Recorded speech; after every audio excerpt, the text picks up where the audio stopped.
If you had to choose right now, how long would you want to live? 80 years? 90? 120? Longer? And do you think you'll change your mind once you reach that age? 50,000 years ago, most humans died very young. As we learned how to use the resources around us to treat ourselves, this got better and better. Today, humans are living longer and healthier lives than ever before. But this has an unforeseen consequence. We spend an ever-increasing part of our lives being sick and in need of care. Most of us will die in a hospital bed, which is depressing enough by itself, but we also have to witness the same happening to our loved ones. Except, maybe, we can stop this forever. The most effective way to treat a disease is to prevent it. It saves many more lives if you stop 1 million people from smoking than coming up with better chemotherapies. So why not put a halt to the cause of all disease, the process of aging? In a nutshell, aging is caused by physics and not biology. Think of cars. Parts wear down from rubbing and grinding. Metal rusts, filters get plugged, rubber cracks. Our bodies are worn down by trillions of tiny physical processes. Oxygen, radiation from the sun, our metabolism. Our bodies have many mechanisms to repair this damage, but over time they become less effective.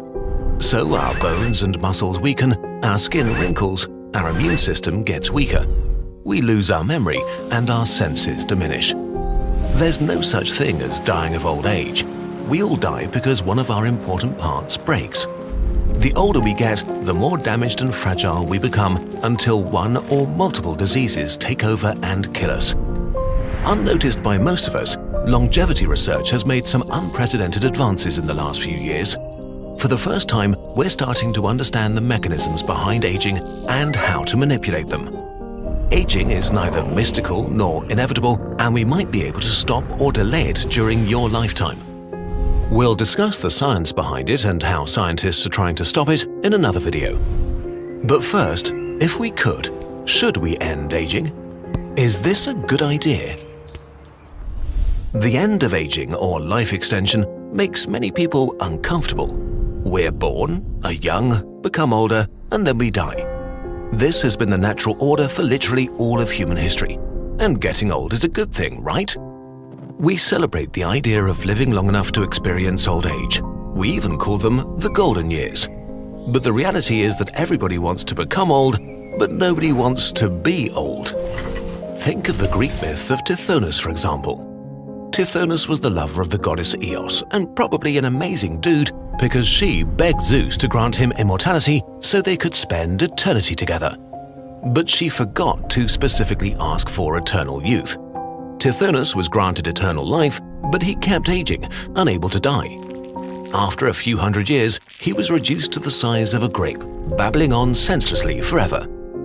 Thousands of years ago, humans already feared never-ending old age. But ending aging does not mean getting weaker and weaker.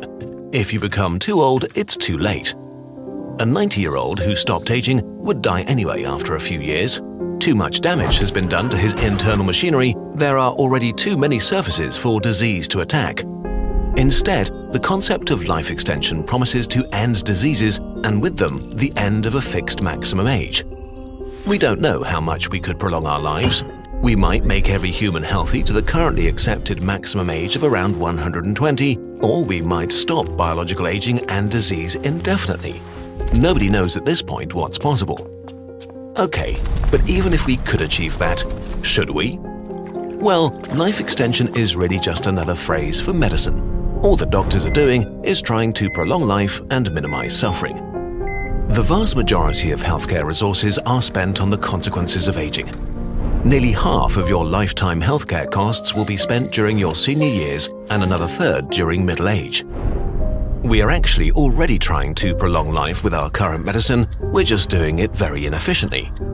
Trying to stop aging from happening is not less natural than transplanting a heart, treating cancer with chemotherapy, using antibiotics or vaccines.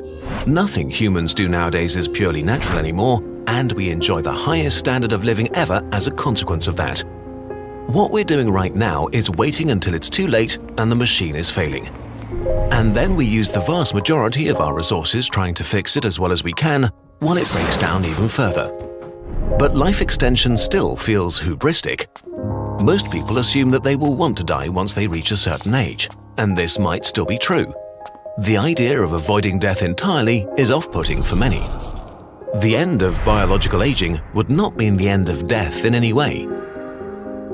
It's more like a summer evening when you were a kid and your mum called you inside. You just wanted to keep playing, have a little more fun during sunset before you went to sleep.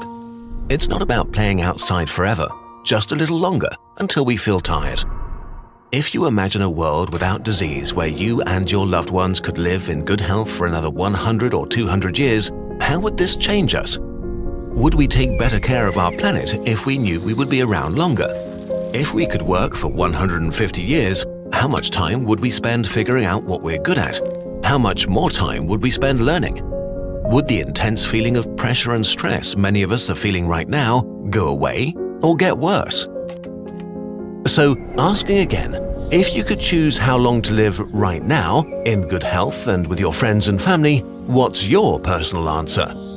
What would you like your future to look like? But maybe you're still unconvinced. Some nagging feeling remains. That is the Reaper whispering into your brain. Watch my video to hear what he says and why you shouldn't listen. Your eternal future may depend on it. Go watch the other part over at CGP Gray's channel, and if you're not already subscribed, subscribe.